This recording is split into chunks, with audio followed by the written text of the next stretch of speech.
আমরা এখন কোথায় যাচ্ছি? হাই গাইস, আমরা এখন মার্কেটে যাই দিয়ে মার্কেটের মধ্যে, ঠিক আছে না? রাজু ভাই বলে আমাদের কিছু খাওয়াই হবে, তাহলে আর মার্কেট। আচ্ছা, আমরা মার্কেটও যাইতেছি, ভালো কথা। তো আমাদেরকে কি খাওয়াইবা আকিব? এখন খাবার মধ্যে রাজু ভাই সবচেয়ে পয়সা আলা, আমরা কিন্তু গরিব মানুষ, ঠিক আছে। আর আমি আছি ছোট ছোট সবার থেকে দুটাই বড় ভাই। খুব সুন্দর, অনেক অনেক সুন্দর দৃশ্য বা খুব সুন্দর মানে প্লেসগুলো খুব অসাধারণ লাগে আসলে। মানে হাঁটার রাস্তা এক পাশে দুই পাশে গাড়ি চলতেছে, একদিকে যাইতে দেখতে আসতেছে। তো আসলে অনেক ভালো লাগে আমার কাছে এই মুহূর্তগুলো কাটাচ্ছি। আসলে দেশ ছাড়া মানুষ বিদেশ থাকে, ফ্যামিলি ছাড়া কীভাবে, এটা আসলে বিদেশ আসলে ভালো লাগে। আস্তে আস্তে বন্ধু বান্ধব হয়ে যায়, সবার সাথে সময় এইভাবে চলে যায়। আসলে অসাধারণ। আপনারা যদি বিদেশ থাকেন যারা, তারা হয়তো বা দিনগুলো কাটাচ্ছেন।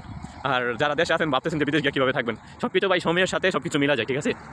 কই নিয়ে যাইতেছো আমি তো আর বুঝতেছি না। হাঁটতে হাঁটতে তো জীবন শেষ। আর কতটুক দূরে মার্কেট? সাধারণত কি জানে খাওয়াই আল্লাহ ভালো জানে, কিন্তু হারাইতে হারাইতে আমাদেরকে কাইল বানাই লাইতেছো, ঠিক আছে। একদম ক্লান্ত।